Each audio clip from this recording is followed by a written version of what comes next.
Tucker, and welcome to Hannity. And yeah, tonight we're broadcasting from the sewer, the swamp, Washington, D.C. Tonight we have major breaking news for all of you. Disgraced Deputy FBI Director Andrew Mccabe is out at the FBI, and Fox News is now being told he was removed from that post.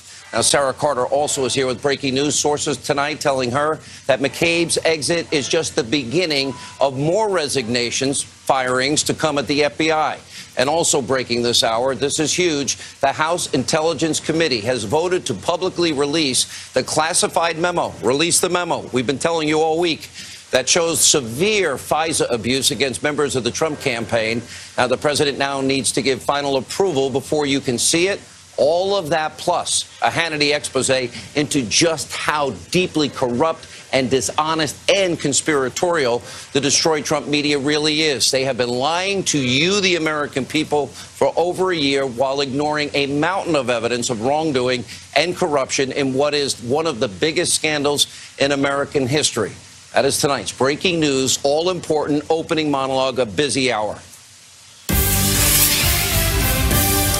All right, we start tonight with a massive shakeup at the FBI. Fox News now reporting that Deputy Director Andrew Mccabe has now been removed from his position at the Bureau. And this is very important. The timing of Mccabe leaving the Bureau comes just hours after the FBI director went to Capitol Hill to view the classified memo detailing Obama administration FISA abuses against the Trump campaign. And remember, the Daily Beast is reporting that McCabe, James Comey, and Rod Rosenstein are all named in this 4-page document. And other reporting now suggesting the FBI director, Christopher Wray, was concerned about an upcoming Inspector General report on the actions of McCabe and other top FBI officials during the 2016 election. Now, McCabe being shown the door is long overdue, and our sources are now saying tonight that his exit is just the opening salvo in what is a much bigger scandal that will be unfolding in the days and weeks and months ahead. Now, here's why. Current and former FBI officials are telling Sarah Carter tonight, she'll join us in a minute, that McCabe, quote, quitting is the beginning of more resignations that will be coming. Now, before we detail why McCabe deserved to be removed, I want to be very, very clear tonight, especially to the Destroy Trump media, the political bias and corruption that we are now detailing at the FBI and the Department of Justice and in the intelligence community, we have all been reporting on. It has nothing to do with rank and file members. Those people work tirelessly to keep us safe. They deserve the utmost praise and support, which we give them on a daily basis. And who we are focusing on here is key. We're exposing what is a rogue group of unelected deep state bureaucrats that have been trying to disrupt our democratic republic and our system. Andrew McCabe is one of those people. Now, here's what we know about him and why it was about time he was removed. McCabe lied in terms of the corrupt Clinton email investigation. That we know was for show. In other words, it was rigged. The fix was in. It was a total sham. He oversaw Trump-hating FBI agent Peter Strzok's work on the Russia investigation. Fox News has reported that McCabe is thought to have been the central point of contact for handling that Clinton bought and paid for phony, salacious Russian dossier. And according to the Wall Street Journal, McCabe ordered FBI agents to stand down on an investigation into the Clinton Foundation. Now, remember, McCabe's wife, his wife's name is Jill. She took $700,000 in campaign contributions from a super PAC tied to the Clintons and their ally, Terry McAuliffe, former governor of the Commonwealth of Virginia from Virginia Democrats in her failed state Senate run. And finally, Trump-bashing FBI lovers, right there, Strzok and Page. They texted, remember, about the insurance policy that they talked about with Andy, we believe is Andrew McCabe, in case Donald Trump actually won the election, which they didn't think was going to happen. Now, McCabe is tied to literally every single instance of corruption, of abuse of power at the FBI that we are exposing. He should have been fired or should have resigned a long time ago. Now, the top ranks of the FBI need to be cleaned out, and McCabe is just a good start. Now, we also have huge developments tonight. The House Intelligence Committee tonight has voted along party lines. They are releasing to the public that classified 4-page memo that details massive FISA abuses against the Trump campaign. Now, no Democrats voted yes. The reason is simple. They do not want you to know the truth. Now, President Trump now has 5 days to approve the release so you, the American people, can see it. And my sources are telling me tonight that the matter is being taken very seriously at the White House. It will be thoroughly reviewed in the next 48 hours. And while the president believes in transparency, he will be deliberative in this process. Until that happens, and we can see it all for ourselves, here's what we know about the document and why this is so important. Remember, the Daily Beast reported that Andrew McCabe, James Comey, Rod Rosenstein are all named in this memo. And other reporting says that Rosenstein, well, was the official that approved the warrants to spy, or at least extended them on the Trump campaign, supposedly under the pretext of looking at Carter Page. Now, members of Congress that have seen this memo, they have called it shocking, alarming, and said it literally mirrors KGB-style tactics. Now, members are also saying it could cause many people to go to jail, and it could lead to the end of the Mueller investigation. It is that serious that we're being told it exposes severe and massive constitutional violations of our Fourth Amendment, privacy rights, massive FISA abuses. Now, this is a major development, and those of you out there that called Congress and tweeted and texted and put notes on Facebook and Instagram to release the memo, tonight you should be very happy because you, the American people, deserve to know about these abuses. Now, we're going to have all the details, of course, as soon as we get them. Now, also breaking this hour, all right, we have a news media in this country that is obsessed with calling one of the biggest scandals in American history that we have been following, that has a mountain of evidence and a mountain of facts supporting it. Well, they're trying to dismiss it as some kind of conspiracy. By the way, the same media, ironically, that has been pushing what is baseless, black helicopter, tinfoil hat, conspiracy theories about so-called Trump-Russia collusion for over a year. The difference is we have evidence, they have none whatsoever. Now, in case the liberal media has forgotten, well, we put this little montage together to remind them. Take a look. We are looking at the possibility that the President of the United States and those around him during an election campaign colluded with a hostile foreign power to undermine the basis of our democracy. Donald Trump is afraid. A political hurricane is out there at sea for him. We'll call it Hurricane Vladimir, if you will, the whole Russian thing. This is evidence of willingness to commit collusion. There's outright treason. I mean, there is no question that what he is doing is giving aid and comfort to the enemy. This cloud about collusion with Russia will hang over him no matter where he stands. It certainly feels like we're in the opening stages of a devastating political chapter in American history. Tom Friedman said the election hacking is at the caliber of a Pearl Harbor or a 9/11. Do you agree with that? I completely agree with that. Donald Trump now sits at the threshold of impeachment. You told the Washington Post last week that, quote, there's a smell of treason in the air when it comes to this investigation. A lot of people are afraid to use the T word, treason, but in the end, that's what people are investigating. If there's any day to be watching Ari, it is today. Russia, Russia, Russia. A lot going on. Now, what's been playing out here is a coordinated effort by the media to smear, slander, besmirch President Trump with what they know now is a total fabrication. Now, we have seen nothing, I mean nothing, showing Trump-Russia collusion for over a year. Okay, don't take Sean Hannity's word for it. Forget me. All right? Many top-ranking Democrats, people in the intel community, have all said the same thing. This is a reminder for the destroyed Trump media. Take a look. The allegation, of course, is that the Russians in the hacking and dumping of documents in the election had essentially relationships with Trump campaign people. But I'm not prepared to say that there's proof you could take to a jury. Do you agree with this conclusion that the president has reached that there was no evidence of collusion?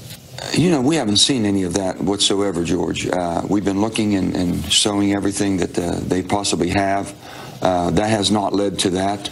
The last time we spoke, Senator, I asked you if you had actually seen evidence of collusion between the Trump campaign and the Russians, and you said to me, and I'm quoting you now, you said, not at this time. Has anything changed since we spoke last? Well, no, it hasn't. I know we need to go soon, but just to be clear, there has been no actual evidence yet. No, it has not been. At the time I left, I did not see any smoking gun certitude evidence of collusion. No evidence of collusion.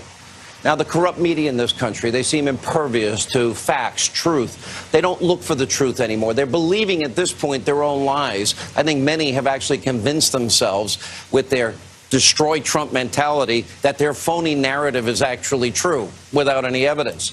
Now, to help you understand exactly what's going on, I want to compare and contrast real facts, real evidence between a massive American scandal and so-called Trump-Russia collusion. Here's what the media is ignoring. Let's compare and contrast.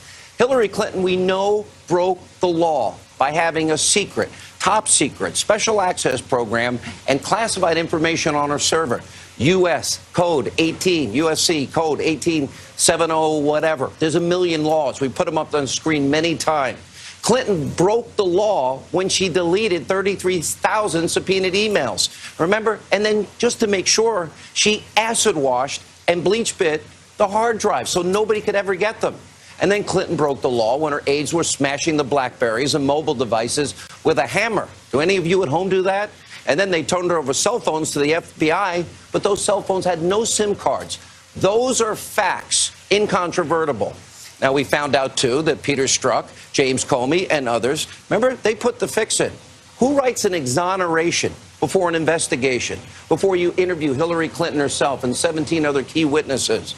And remember, they also changed the legal standard in their many exoneration letters. They took out the legal standard gross negligence and changed it to extreme carelessness. And then they altered references to Clinton's server being hacked by hostile actors. Well, that's put people's lives in jeopardy. And that what? That allowed Hillary Clinton to stay in the presidential race. What we know there are facts. And we also know, according to Donna Brazile, Clinton controlled the DNC, rigged the primary against Bernie Sanders. Imagine if Donald Trump did it against 16 Republicans. Now, we discovered that Hillary Clinton tried to rig the general election, remember? She used a lawyer to pay Fusion GPS over $12 million, create a phony Russian dossier full of lies and propaganda to influence the American people so she could rig that election. And now we're also learning that the Clinton bought and paid for dossier, and this is the scary part, was used by top Obama administration officials to obtain a FISA warrant to spy on an opposition party, the Trump campaign, in an election year, and then a president-elect. These are all facts. And new text messages have also exposed the massive bias from anti-Trump FBI officials, Strzok and Page. Remember, they called Trump an idiot, a lonesome human being, F Trump. And we know that Strzok and Page talked about the so-called insurance policy with who we believe is Andrew Mccabe, who was fired today.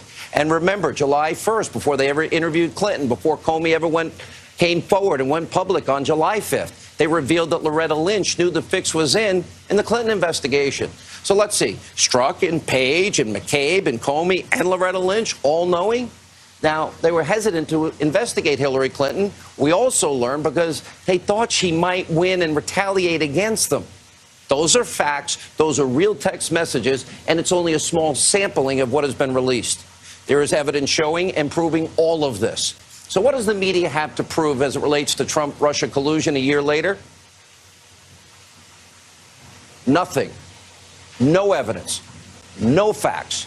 They're basing everything on nothing but their own conspiracy theory in their own little media bubble. We have been giving you facts, we have been telling you the truth, and the media has been proven to be pathological liars at a level we've never seen before in history. They have become tinfoil hat conspiracy theorists at the highest levels. The media is now married to this phony narrative, and they cannot let it go. And by the way, the massive hypocrites, they don't care about truth. They obviously don't care about equal justice under the law, nor do they care about the Constitution of the United States, because if they did, they would be reporting all of the facts that we just gave you. And with reaction, we have the host of Justice, Judge Jeanine Pirro, Fox News contributor Sarah Carter, former Deputy Assistant to the President, Fox News National Security Strategist Sebastian Gorka. We got to start with you. Your breaking new news tonight about Andrew Mccabe. Let's start there and work our way back. What we know tonight is that FBI Director Christopher Wray went Sunday and reviewed the 4-page FISA memo.